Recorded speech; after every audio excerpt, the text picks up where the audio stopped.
แม่พี่น้องที่เคารพรักทุกท่านเดินทางมาเมื่อนี้เด้อกับพี่น้องทุกคน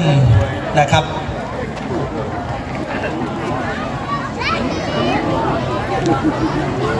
บัดนี้ตัวผู้ขาสิได้กล่าวประคาถาด้วยยถาบาลีที่ทรงพรในคราวนี้พี่น้องเอ๋ยมีหัวขอฟังสิเดวายถาวริวหาปุราปาริปุเรนติสาคลังไหลังมาห่มอันพี่น้องเอ๋ยอันวชนละท่านกวงสมุทรโทษท่านใหญ่มีน้ำไหลกะไหลลังเข่าเต็มล้นแม่นอังมาแม่นสิใหญ่ทอฟ้าล้นอังเต็มทะเลอีกวังเมวะอิโตที่นั่งกระดังท่านของเจ้าไหลมาเข่าห่มกันเป็นท่านใหญ่ท่านเธอใดเป็นสิเล็กสิน้อยผสมหน่อยกับใหญ่หลวงคือแม่น้ำใหญ่กวงอาศัยหมู่ลำธารไหลห่มกันมาน่านจากอังเต็มไปได้สัทธาไทยทุกท่านให้มีบุญกระโดยดังอิจิตังปฏิตังตุมหังกิปเมวัชมิสตุให้ลุกมาสมแมงท่านของแท่งแก้วแนวใดให้สมปรารถคอยสมมักมุ่งมโนเจ้ากุสุอันจันโทปรดโสวันนั้นเลยคือดังพระจันทร์เพ่นให้ได้เห็นเต็มดวงดังพระจันทร์วันละแจงให้มีแสงสีเหลืองเทียมพระจันทร์วันเต็มหน่วยมณีโชติรโสอีกตถาอีกด้วยให้คือแก้วหน่วยมณีแม้นจะอยู่โลกนี้เรื่องลุงฉายแสงรัศมีเฉิดฉายให้หมู่คนได้แลจอง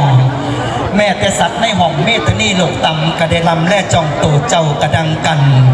สัพพิติโยวันฉันตุสัพพโลโกวินาศตุสัพพไพ่ผองนันสัพพโลกโลค่าจะในบ้านมาวี่มาไล่สูญเสียเกี่ยงเที่ยงมาเว้นไพ่ของจังไล่เหินห่าง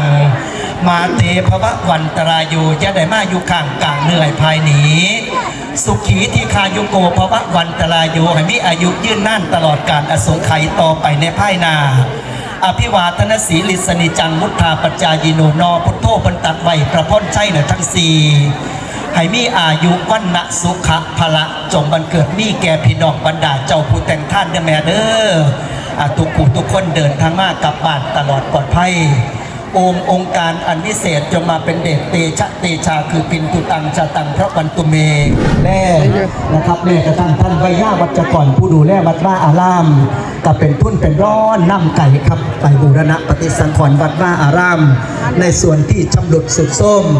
นะครับอนุโมทนาบุญกับพี่กับน้องทุกคนอาสาตัวเด้อพี่น้องมาเห็นบุญมื้อนี้บุญกุศลส่วนนี้โดนบันดาลในพี่น้องทุกคนได้หายจากโรคข้าโรคเจ็บขาเจ็บคอน้ำข้อน้ำแกงเจ็บกระหน่องจ่องแจงแห้งหน่อยคอยหายหากมันมีพยาธิให้กันหนีห่างแสนว่าที่ข้ายุโกโหตุสัพพทาให้ลังมาหุ่มอันนอนหลับให้ได้เงินพันนอนฝันให้ได้เงินหมื่นนอนตื่นให้ได้เงินแสนแบ่งมือไปให้เงินคำลานอ